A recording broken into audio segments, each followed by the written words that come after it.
but we do have on our program recognition of elected officials, followed by recognition of Trek families who are here. So I'll ask you to hold your applause until the end, but I do want to make sure that we capture the complete list of who's here. So the people I know about in the audience, and it is fairly extensive of elected officials, is former Premier Dave Barrett and his wife Shirley Barrett. And you can put your hand up when I call your name. From Vancouver City Council, we've got Ellen Woodsworth and Jeff Meigs. In addition, of course, to Tim Stevenson. From the Vancouver School Board, Alan Blakey and Jane Bowie. From Parks Board, Loretta Woodcock and Sarah Blythe. And we also have MLAs Raj Chauhan, Shane Simpson, Bruce Ralston, Don Black, and Adrian Dix. So Dawn Blacks is here in two capacities because she's also a member of a Trekker family. She's the daughter-in-law of George Black, who was one of the prominent leaders of the Trek. And so other members of the Black clan who are here are Peter Black, who's the son of George, at the back there, his son David Black, David's partner Maya Russell, and their children Kate, Maggie, and Rebecca. We also have people from the Sid Thompson family. We have Elaine Thompson here on the stage. Their daughter Michelle Thompson, Michelle's partner Ken Yamamoto, and their children Mackenzie and Carson. We have the Bud Murray Trekker family here as well. David Murray, who is the son of Bud Murray and an Ottawa committee member. His wife Sharon Murray and their children Ryan and Shannon Lee.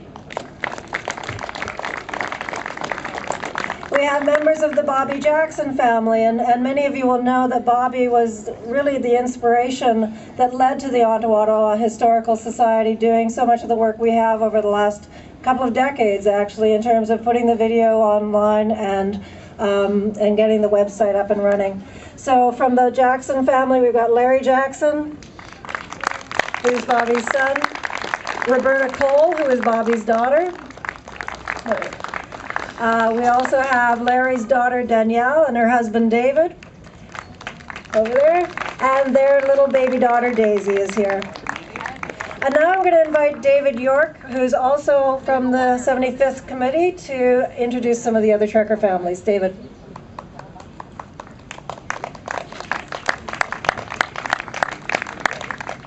Well, thanks, Joey, and I'm going to do a little bit more than that, actually. Working on the anniversary this spring, it has really been our great good fortune to get to know two amazing men, two veterans of the Trek, who are both about 94 years old, and who tell the story like it was yesterday. And the first of those is Mr. Al Dugas of Nanaimo. Al knew unemployment, Al knew the relief camps, Al rode the freight trains, Al joined the relief camp strike, Al rode the boxcars to Regina, Al was there in Market Square. And I'm very sorry to tell you that Al can't be here today. He's in Nanaimo, but I tell you, on the other hand, he is very, very well represented by his family. And I will hope you will give me, hope you will join me in giving Al Dugas' family a very warm welcome. And there's a lot of them, so I'll read them all for you first, okay? You won't believe this. Al's son, Jerry Dugas, Jerry's wife, Al's daughter-in-law, Denora Dugas, Sylvia, who is Denora's sister, another son of Al Dugas, Bob Dugas, who we've worked with very closely this spring in working with Al about his stories on the Ottawa Trek.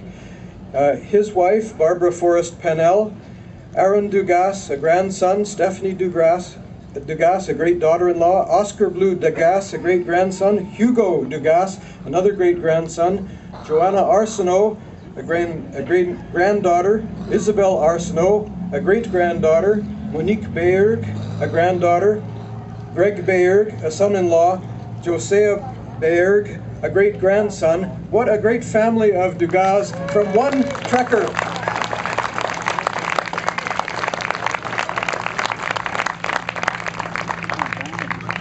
I know that Al wanted very much to be here because what is happening today means a lot to him.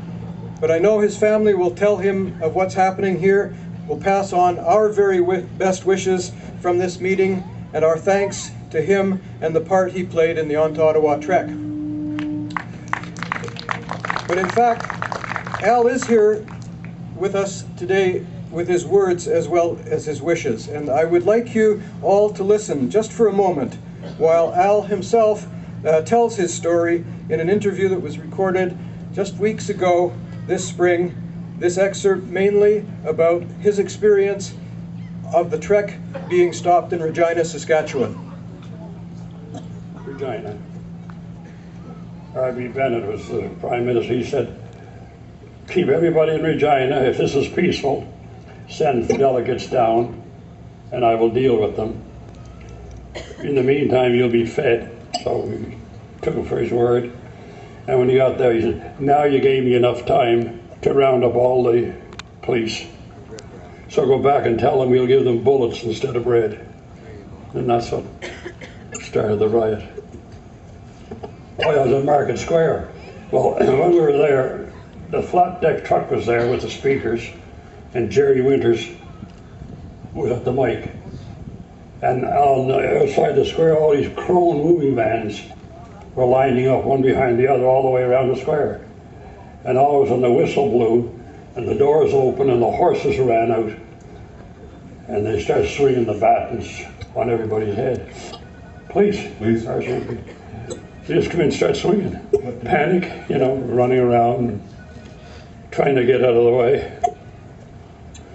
Well, what happened at the exhibition ground is they lined up 5 machine guns on top of boxcars pointing at the doors of the stadium.